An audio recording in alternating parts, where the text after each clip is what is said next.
Nako po mga kababayan, magugulat kayo. Senador Marcoleta at Amy Marcos, may dinurog na naman dito sa Baykam. Sek Dizon, maluha-luha. Talagang piniga ni Amy Marcos. Bakit po? Magugulat kayo. Nako po, talagang mainit yung tension dito sa Baykam. First time na ma-live stream ito. At si Dizon, napaiyak, mga kababayan, nakikita nyo, napaluha. Sabi kasi sa komento napaluha si Dizon. Na real talk mismo ni Manang Amy. Nako po mga kababayan, sinabi dito bakit si Dizon? Hindi naman engineer ito. Bakit nasa DPWH? Ekonomista ito Na real talk Yun yung sabi ng komento. Pero ngayon mga kababayan, nako po, abangan nyo si Marcoleta. Meron din revelasyon. Magugulat si Trillanes. Nasapak kasi nga na-interview siya mga kababayan ni Christian Esguerra. Abay sinasabi yan, dami niyang sinasabi kay Marcoleta ngayon, naupakan. Sabi ni Marcoleta, "Hoy, tumigil ka na. Ni kagawad nga ng Caloocan, di ka manalo. Kaya wala nang naniniwala sa'yo. Daldal ka ng daldal. Takot na takot ka na maging presidente si Sara. At ako yung vice president." Iyak na iyak yung mga loyalista nga dito maaasar kayo pag kayo ang nasupalpal, umiiyak kayo. Ngayon mga kababayan, back tayo to Manang Amy ng gigil. Talagang uminit yung eksena. Panoorin natin mga kababayan. Talagang mainit ang eksena. Nasupalpal itong si Dizon na ito. Panoorin nyo po. Real talk lang po, kasi eto nga, nandito tayo na galit lahat ng tao, parang linoloko naman tayo nito. Kayo nagpakaltas, ipapabalik muli. Ano ba, sa loob ng 2 buwan, ipapakaltas ba ulit? Gusto kong malaman, real talk konti ilan ba talaga at alin ba yung mga project na dumaan na sa early procurement sa panahong ito? Ilan ba talaga? Meron ba na mga projects na pinag-uusapan na nasa loob ng NEP sa budget ng Pangulo, nag-undergo na ng early procurement? Meron na ba? Kasi ang balita, takot lahat. Totoo bang meron o hindi? Wala pa pong dumadaan sa early procurement dahil po hindi pa klaro kung ano yung mga proyekto talagang mapapasa. Wala pa po. Sigurado kayo, wala ni isa, zero. Opo. So wala tayong pinag-uusapan, tama po ba? Sa ngayon. Sa ngayon po, wala pa po. So ang ibig sabihin niyan, dati-rati talagang hinahabol yung early procurement ng October para hindi ma-delay ang project. Kasi aabutan talaga ng tag-ulan, hindi po ba? Tama po yun. O kung ganon, mag-a-adjust ka ng lahat ng ABC, sigurado na madidelay. Totoo po yan, Madam Chair. So ang hinaharap natin, talagang madidelay. Opo, dahil po na-delay ang early procurement, marami pong mga proyekto for 2026 na madidelay. Sigurado so, po ang yan. hinaharap natin, talagang malungkot ang first and second and even third quarter, aabutin ng ulan. Yung tamang projection lang, kasi nag-expect ng tao, dadagdagan, papabalik mo. Pagkatapos, madidelay rin pala. Ano naman ang bisa nun? Para kay pa? Ang bisa po noon, matutuloy pa rin po yung mga proyekto, Madam Chair. Madidelay lang nga po dahil extraordinaryo po itong panahon natin, Madam Chair. At tingin ko po, prudent din po, tama din po, na hindi muna magsimula ng early procurement. Dahil unang-una, hindi pa po sigurado kung ano ang mga project na papasa ng Kongreso. At ikalawa, dahil nga po nagbaba tayo ng presyo ng materyales ngayong fourth quarter. Ganun pala, wala pala tayong pinag-usapan at talaga naman haharapin natin 3 quarters worth of delay. Tama naman yung mga nag-text po sa atin na lokohan na lamang to. I truly resent the fact that the BICAM is being hostaged by the Secretary of the Department of Public Works and Highways. At kung tunay na wala kayong tiwala sa sino mang district engineer, hindi po ako abogado ng Public Works, dapat tanggalin na lang ninyo lahat kasi pinapadagdagan mo yung budget tapos yung mga mag-i-implement, wala kang tiwala, ano naman kami? Susunod sa iyo na kayo mismo walang tiwala sa isa't isa? Grabe, no, mga kababayan, no, nagkainitan talaga, no. Na real talk si Dison, eh. Padagdag ng budget, tapos i-delay. Sabi ni Manang Aimee, oh, ano yung bossing ka ba? Sino ka? Parang ganun, eh. Wala kang tiwala sa mga engineer, tapos i-delay mo, tapos papadagdag ka. Ano yun? Bossing ka ba? Ano yun? Boss ka, Dison? Hindi ka naman engineer, ah. Parang ganun, eh. Ekonomista ka, ba't nandiyan ka? Parang gusto sabihin ni Manang Aimee, oy, mag-resign ka na, wala kang silbi. Parang ganun, mga kababayan, eh. Na real talk siya, ano. Ibang klase si Manang Aimee. Eh, yung kapatid nga niya, hindi niya inatrasan, eh. Di ba, sinasabihan si Manang Aimee na, oy, di kayong kapatid. Bad spirit yan. Nako po, ulitin nga natin. Nakakagulat si Manang Aimee, galit na galit. Tama naman yung mga nag-text po sa atin na lokohan na lamang to. I truly resent the fact that the BICAM is being hostaged by the Secretary of the Department of Public Works and Highways. At kung tunay na wala kayong tiwala sa sino mang district engineer, hindi po ako abogado ng Public Works, dapat tanggalin na lang ninyo lahat kasi pinapadagdagan mo yung budget, tapos yung mga mag-i-implement, wala kang tiwala, ano naman kami? Susunod sa iyo na kayo mismo walang tiwala sa isa't isa? Tama ba yun? Grabe, no? Susunod kami sa iyo. Sino ka? Diba? Sino ka? Tapos delay ka. Naku, nakakahiya ito na real talk. Yun lang po. Salamat po if I may just respond to that po, ma'am. Unang-una po, hindi po pwedeng huminto ang trabaho sa DPWH. Napaka-importante po ng ginagawa ng DPWH. Habang ginilinis natin ayon sa utos ng Pangulo, ang departamento, hindi po pwedeng huminto. Nakita na po natin ang epekto sa ekonomiya nitong nakaraang third and fourth quarter. So we are doing the best we can given the current situation, Mr. Chairman, Madam Senator. Yes, Secretary Vince, hindi kita pinahihinto sa trabaho mo. Pinamamadali nga namin. Ikaw ang humihinto Grabe. sa trabaho namin dito sa BICAM at papalit-palit ka ng sinasabi. No. Yun ang problema. Hindi po ako papalit-palit ng sinasabi, Madam Chair.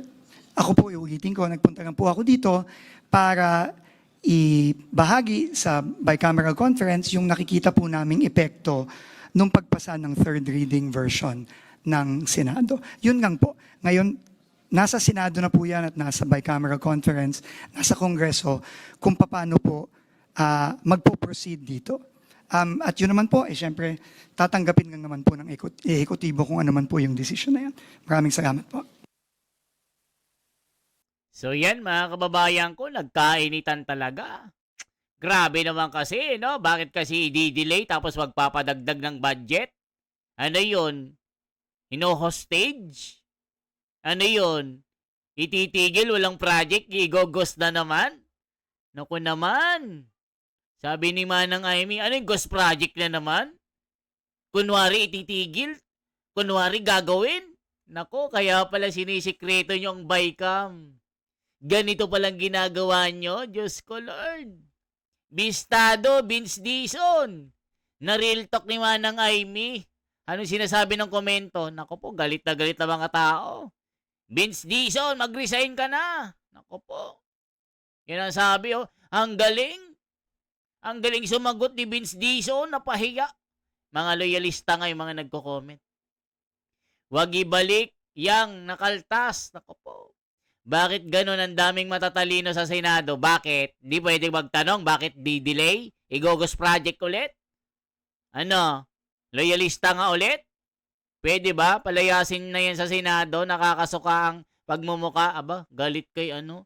Galit kay Manang Aimee porke na bomba itong si Vince Dizon ni Real Talk.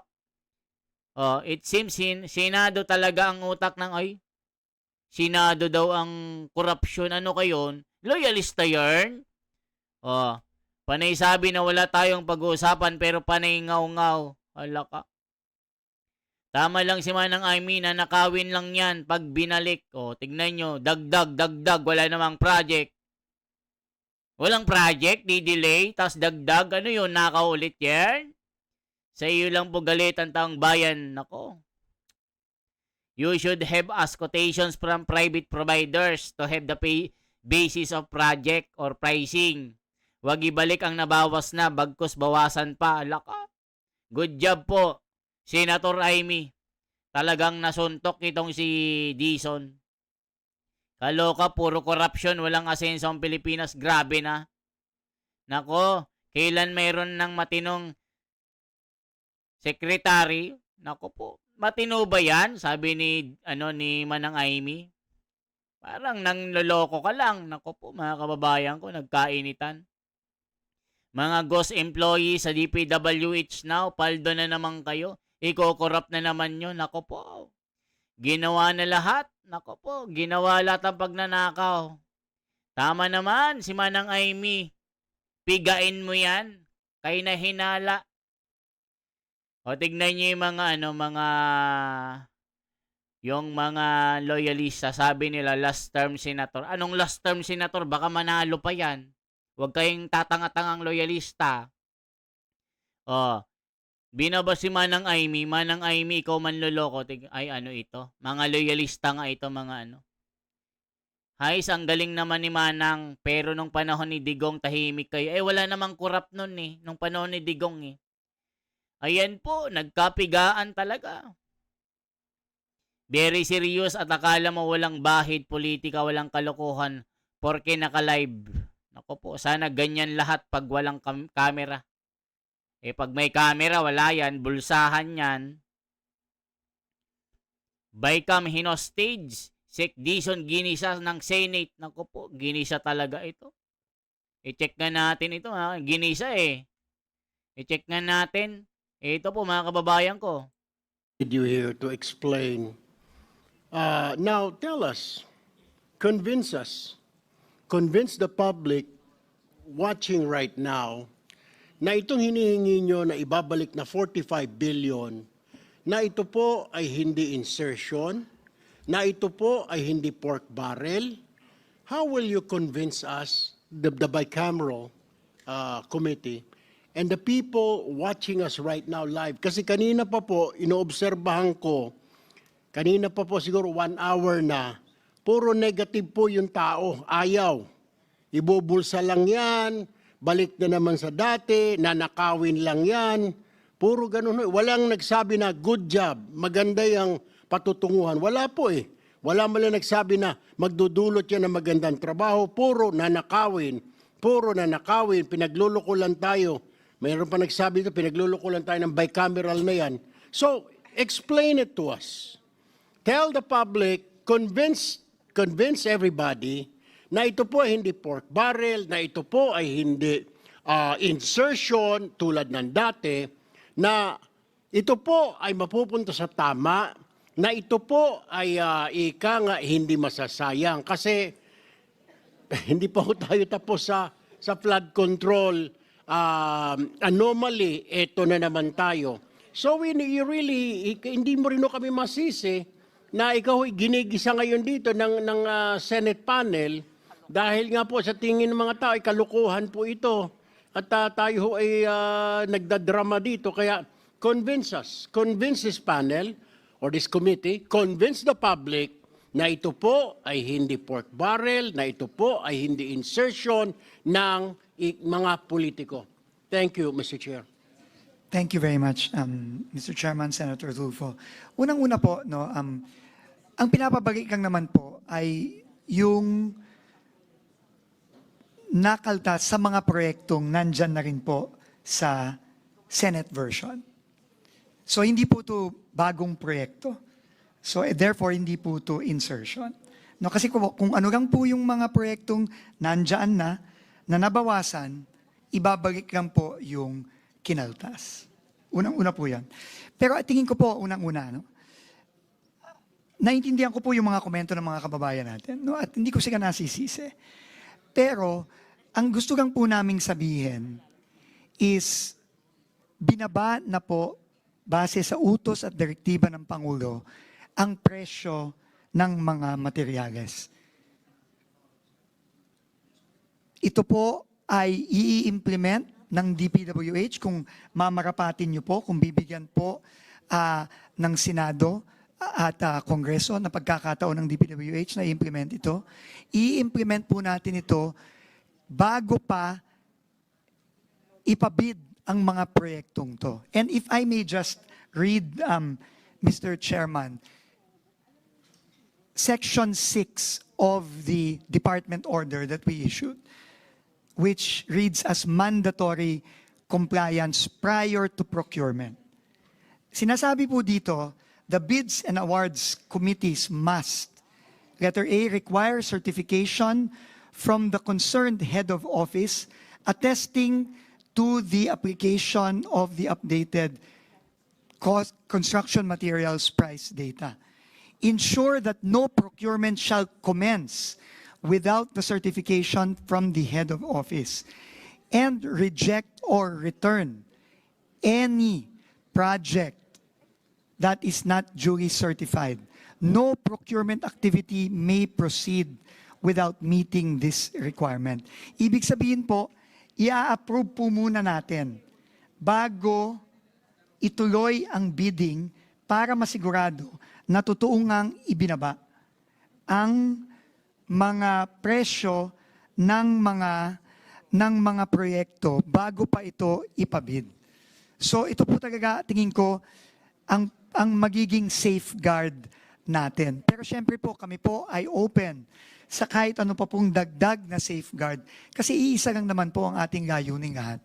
Siguraduhin na hindi na maulit yung pagnanakaw. Lalo na dahil dito sa mga overpriced, nakitang-kita naman talaga natin na dati overpriced po talaga ang mga proyekto. Mr. Chair, follow-up question lang kay Secretary. Mr. Secretary, nabanggit po ninyo na dumaan sa proseso at dadaan sa proseso po ulit, may bidding na dadaanan, etc. Ganon-ganon din naman po yung sa flood control, Mr. Secretary. Dumaan din po sa bidding, dumaan sa TWG, meron pang COA, etc., etc., may PCAB, may kung ano-ano, ang dami hong safety measures na sinasabi. Bakit po nakalusot yung flood control? Dumaan po sa bidding, dumaan sa Congress, dumaan sa Senate, dumaan sa pagdating sa district, sa bidding, etc., TWG, COA. Yung pala lahat kasabwat, Mr. Secretary. So how will you convince us, how will you convince the public na this is different this time? Na seryoso na po kami, na hindi na po maulit talaga, promise. Kasi mahigpit na ngayon kasi ayaw ng Pangulo. Kasi ganun din po nung nakaraan sa flood control. Dumaan po sa committee, dumaan po sa bicameral, tapos ibinaba na, i-download na po kung saan-saan, may district engineer. Pero ganun din po, nakalusot. May ghost project, merong substandard. Dumaan din naman po yung sa mga bidding, dumaan sa TWG, lahat. So what's the difference, Mr. Secretary? Yung projects ngayon, itong pondo na ito, na halos the same lang pagdadaanan, is there anything extra, measure na para hindi na po talaga maulit tulad ng nangyari po sa flood control, Secretary Vince? Mr. Chairman, Senator Tulfo, may malaki pong pagkakaiba ngayon. Ang pinakamalaki pong pagkakaiba ngayon ay yung direktiba at ginawa ng DPWH ayon sa direktiba ng Pangulo na ibaba ang presyo ng mga materyales. Hindi pa po ito ginagawa. Hindi pa po ito ginagawa sa tagal-tagal na sa DPWH na ibinaba at ipinareha sa presyo ng merkado ang presyo ng simento, presyo ng bakal, presyo ng buhangin, presyo ng graba. Hindi pa po ito ginagawa. Yun po ang malaking pagkakaiba, Mr. Chairman, ngayon. That's all for me, Mr. Chair. Thank you. Thank you.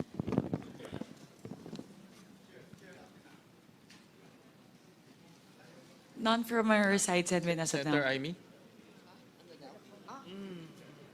Okay, thank you very much. Very simple question. Real talk lang po. Kasi eto nga, nandito tayo na galit lahat ng tao. Parang linoloko naman tayo nito.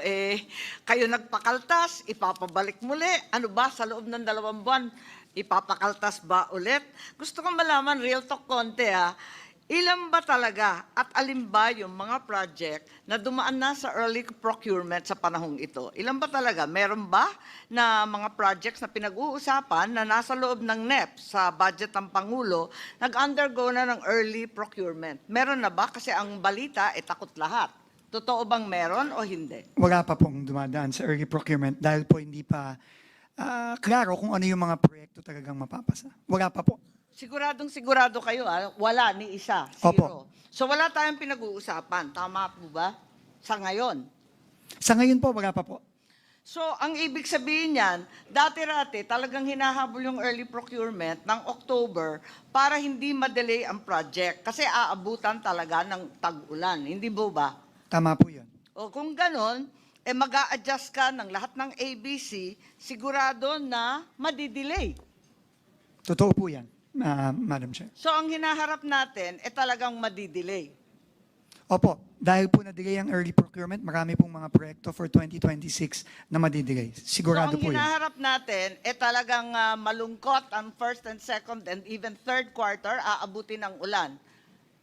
Yung tamang projection lang, kasi nag-expect ng tao, dadagdagan, papabalik mo. Pagkatapos, madidelay rin pala.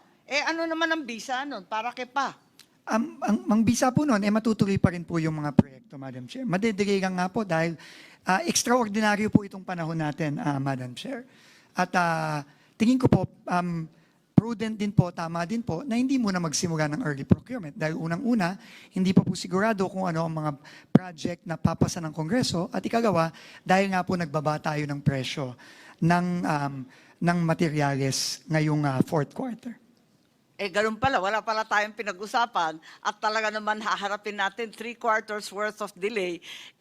Tama naman yung mga nag-text po sa atin na lokohan na lamang to. I truly resent the fact that the BICAM is being hostaged by the Secretary of the Department of Public Works and Highways. At kung tunay na wala kayong tiwala sa sino mang district engineer, hindi po ako abogado ng Public Works, dapat tanggalin na lang ninyo lahat kasi pinapadagdagan mo yung budget, tapos yung mga mag-i-implement, wala kang tiwala, ano naman kami? Susunod sa iyo na kayo mismo walang tiwala sa isa't isa? Tama ba yun? Yun lang po. Salamat po, if I may just respond to that po, ma'am. Unang-una po, hindi po pwedeng huminto ang trabaho sa DPWH. Napaka-importante po ng ginagawa ng DPWH. Habang linilinis natin ayon sa utos ng Pangulo, ang departamento, hindi po pwedeng huminto. Nakita na po natin ang epekto sa ekonomiya nitong nakaraang third and fourth quarter. So we are doing the best we can given the current situation, Mr. Chairman, Madam Senator. Yes, Secretary Vince, hindi kita pinahihinto sa trabaho mo. Pinamamadali nga namin. Ikaw ang humihinto sa trabaho namin dito sa BICAM at papalit-palit ka ng sinasabi. Yun ang problema. Hindi po ako papalit-palit ng sinasabi, Madam Chair. Ako po, iulitin ko, nagpunta lang po ako dito para ibahagi sa bicameral conference yung nakikita po naming epekto nung pagpasa ng third reading version ng Senado. Yun lang po. Ngayon, nasa Senado na po yan at nasa bicameral conference, nasa Kongreso, kung paano po magpo-proceed dito. At yun naman po, syempre, tatanggapin lang naman po ng ehekutibo kung ano man po yung decision na yan. Maraming salamat po. Senator. So yan po yung mainit na sagupaan, mga kababayan ko. Dapat hanggang pasweldo lang budget ng DPWH. Wala mo ng infrastructure or road project. Di pa nga nabibilang lahat ng mga kasali sa flood control tapos meron na naman. Naku po. Yung budget dapat exact, walang projected savings. Naku po, mga kababayan ko. Kailan ipakita muna sa taong bayan kung talagang ibabalik yung mga perang ninakaw bago maniwala. Huwag nang ibalik yan, nanakawin lang yan. Happy na naman ang mga kawatan sa Malacanang. Sindikato nga buong gobyerno. Wag sana nga mabalik ang budget na yon. Kasi may pinababalik eh. Wala nang national budget ang DPWH kasi wala silang ginawa kundi magnakaw. Ayan po mga kababayan ko. Nagisa sa sariling mantika itong si Vince Dizon ng secretary ng DPWH. Napiga talaga ito.